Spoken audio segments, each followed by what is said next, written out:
दरियापुर नाम के छोटे से गांव में हर साल ठंड पड़ती थी, लेकिन इस बार ठंड कुछ अलग ही स्तर पर थी। दिसंबर का महीना अभी शुरू ही हुआ था और ऐसा लग रहा था जैसे सर्दी अपनी चरम सीमा पर पहुंच गई हो।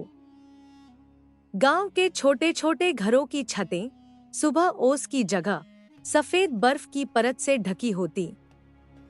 पेड़ों की शाखाएं मानो ठंड से सिकुड़ गई थी। सूरज भी ऐसा लगता था जैसे बादलों की मोटी चादर ओढ़कर सो गया हो। ठंड का मौसम अमीरों के लिए तो सुहाना होता है, लेकिन गरीबों के लिए मुसीबत का पहाड़ बन जाता है। यह कहानी है इसी ठंड में जूझते रघु और उसके परिवार की। रघु के परिवार पर ठंड का मौसम कहर बनकर टूट पड़ा था। हे ऊपर वाले, इतनी ठंड क्यों डाल दी इस बार? सच में ऐसी ठंड तो पहले कभी नहीं देखी। ठंडी हवा बदन को चीरती हुई निकल जाती है। लगता है इस बार ठंड और बढ़ेगी।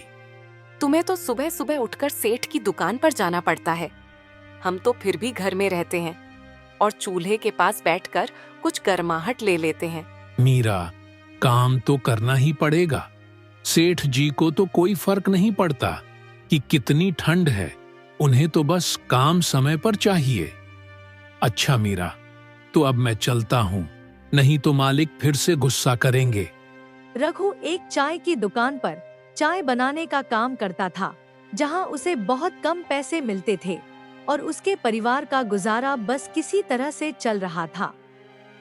दरियापुर गांव में हर साल सर्दी का मौसम आता था, लेकिन इस बार ठंड कुछ ज्यादा ही भयानक थी।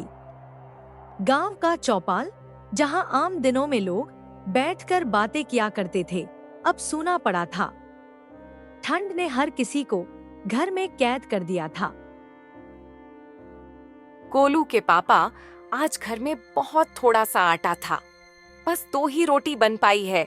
एक रोटी मैंने आपके लिए बांध दी है, दिन में याद से खा लेना। बच्चों को आधी आधी रोटी खिला दूंगी।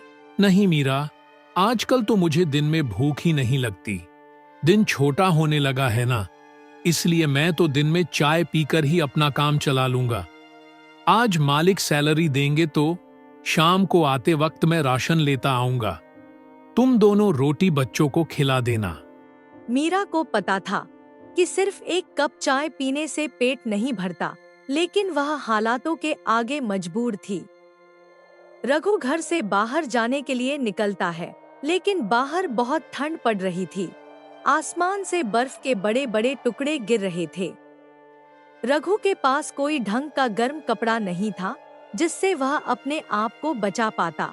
हे भगवान, बाहर तो बहुत ठंड है। इतनी ठंड में तो बाहर जाने की हिम्मत ही नहीं हो रही है। अपने आप को संभालता हुआ रघु कड़कती ठंड में भी मालिक की दुकान पर सुबह 6 बजे पहुंच जाता है। आ गया तू, चल जल्दी से सारे बर्तन धो दे। बर्तन धोकर फटाफट से अदरक वाली चाय बना, थोड़ी ही देर में ग्राहक आते होंगे। जी मालिक, अभी जल्दी से बर्तन धो देता हूँ।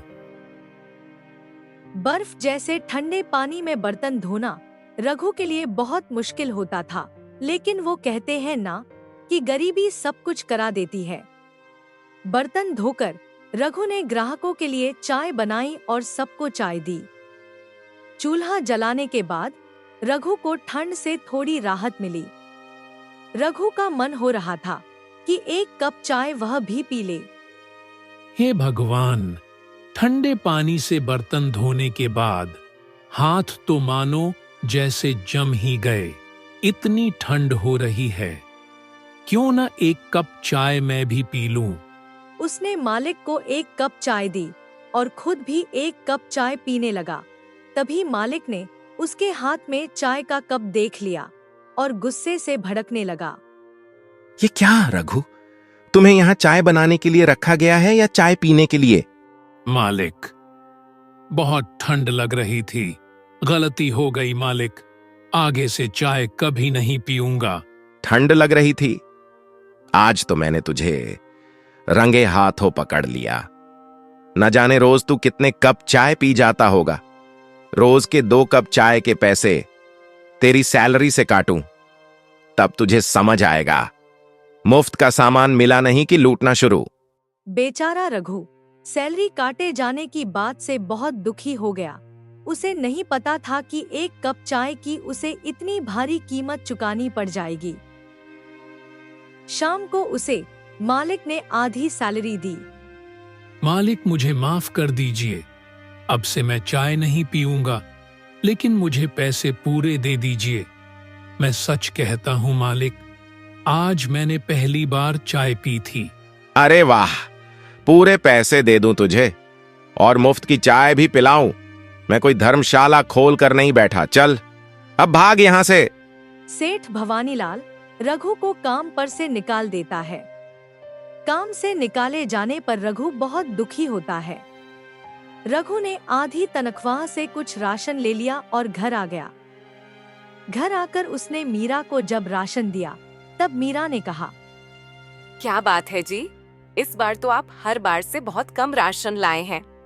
रघु ने मीरा को सारी बात बता दी और यह भी बता दिया कि मालिक ने उसे आधी तनख्वाह देकर काम से निकाल दिया है।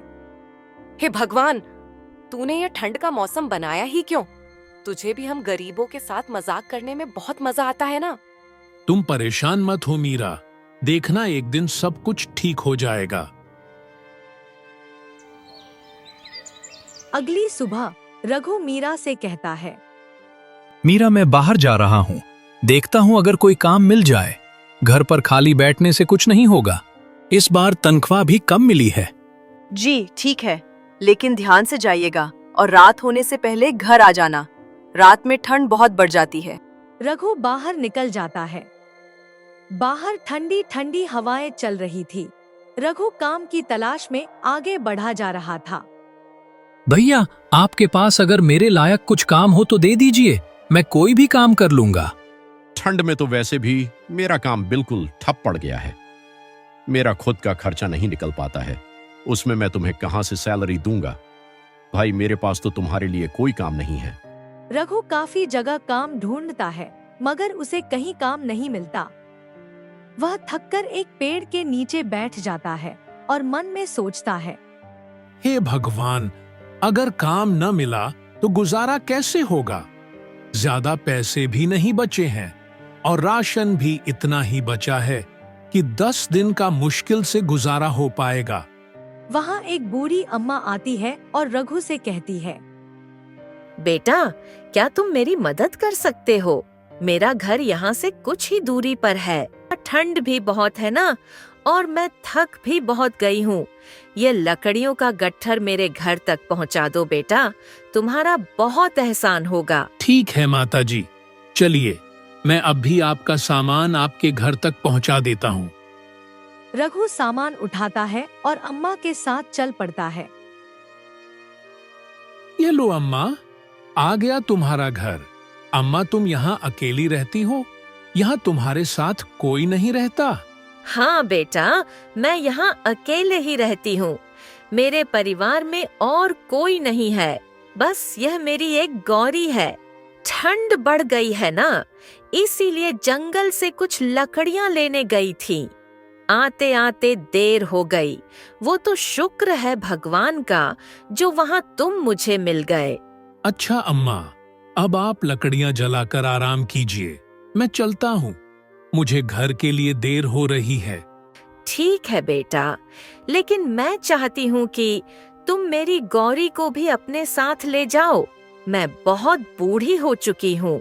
मैं गौरी का ढंग से ख्याल नहीं रख पाती, इसलिए मैं चाहती हूँ तुम मेरी गौरी का ख्याल रखो। ठीक है अम्मा, अगर आप इतना कह रही हैं तो आज से मैं आपकी गौरी का ख्याल रखूंगा। बेटा, इसे चारा सही से खिलाना तो तुम्हें यह बहुत सारा दूध देगी। ठीक है अम्मा। इतना कहकर रघु गौरी को लेकर घर आ जाता है। जब मीरा ने रघु को गाय के साथ देखा तो वह बोली, अरे, ये किसकी गाय ले आए आप? रघु मीरा को सारी बात बता देता है। बस इस तरह से अम्मा ने इस गौरी को मुझे दे दिया और कहा इसका बहुत ध्यान रखना अब हम इसका बहुत ध्यान रखेंगे, बिल्कुल अपने बच्चे की तरह। मीरा, रात तो होने ही वाली है। मैं सोच रहा हूँ कि गौरी के लिए कुछ हरी हरी घास ले आऊं। रात में अगर गौरी को भूख लगी तो हमारे पास उसे खिलाने के लिए कुछ भी नहीं है। जी हाँ, आप जल्दी से गौरी के लिए कुछ खाने को ले आइए। थोड़ी देर में ही रघु गौरी के लिए ढेर सारा चारा ले आता है और गौरी को खिला देता है। कुछ देर बाद गौरी ढेर सारा दूध देती है। वह मीरा को आवाज लगाता है। देखो मीरा, गौरी ने तो बहुत सारा दूध दिया है। इतना सारा दूध तो हम पी ही नहीं पाएंगे। आज हम सब एक गिलास दूध पीकर सो जाएंगे। वैसे भी राशन बहुत कम बचा है। इस तरह रघु का परिवार उस दिन दूध से अपना पेट भर लेता है और सो जाता है। अगले दिन मीरा रघु से कहती है, जी मैं सोच रही हूँ, हमारे पास काफी सारा दूध हो गया है, तो क्यों ना आप दूध से चाय का काम खोल लें। अभी ठंड का मौसम है तो आपकी चाय काफी अच्छी बिकेगी। तुम ठीक कह रही हो मीरा, मुझे चाय का स्टॉल लगा लेना चाहिए, लेकिन अभी तो हमारे पास स्टॉल लगाने के लिए भी पैसे नहीं है। एक स्टॉल लगाने में बहुत सारा सामान लगेगा और सामान को खरीदने के लिए तो पैसों की जरूरत होगी। जी आप एक काम कीजिए, लाला धनीराम से कुछ पैसे उधार ले लीजिए। जैसे ही हमारा काम चलने लगेगा हम उनके सारे पैसे वापस कर देंगे। ये विचार तो तुम्हारा बिल्कुल सही है मीरा, मैं आज ही जाकर लाला धनीराम से कुछ उधार की बात करता हूँ। सेठ जी, मुझे कुछ पैसे उधार चाहिए थे। मैंने ठंड में चाय का काम खोलने का सोचा है, बस उसी के लिए कुछ पैसे चाहिए थे। जैसे ही मेरा काम चलने लगेगा मैं आपके पैसे वापस कर दूंगा। ठीक है रघु, तुम बहुत नेक दिल इंसान हो, इसलिए मैं तुम्हें बिना कुछ गिरवी रखे उधार दे रहा हूं, पर मेरे पैसे समय पर चुका देना। जी सेठ जी, मैं आपके सारे पैसे बिल्कुल समय पर चुका दूंगा। आप मुझ पर विश्वास रखिए, मैं आपका विश्वास नहीं तोड़ूंगा। लाला धनीराम रघु को पैसे दे देता है। पैसे लेकर रघु एक चाय का स्टॉल खोल लेता है। रघु ने बहुत ही स्वादिष्ट चाय बनाई। चाय की खुशबू आसपास में फैलने लगी, जिससे लोग उसकी दुकान पर आकर उसकी चाय का लुत्फ उठाने लगे। अरे वाह, तुम तो बड़ी ही कड़क चाय बनाते हो। सच में भाई, मजा आ गया इसे पीकर। अब तो मैं चाय पीने रोज तेरे ही पास आऊंगा।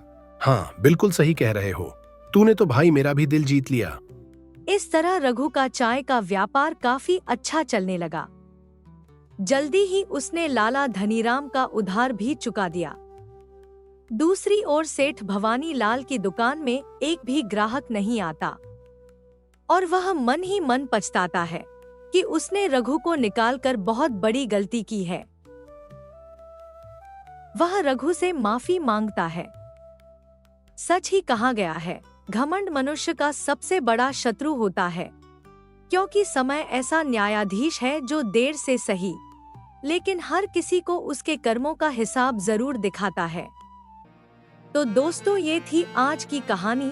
अगर आपको पसंद आई हो तो लाइक, शेयर, कमेंट और सब्सक्राइब जरूर से करिएगा, ताकि हम और भी अच्छी अच्छी कहानियां लेकर आते रहे। धन्यवाद।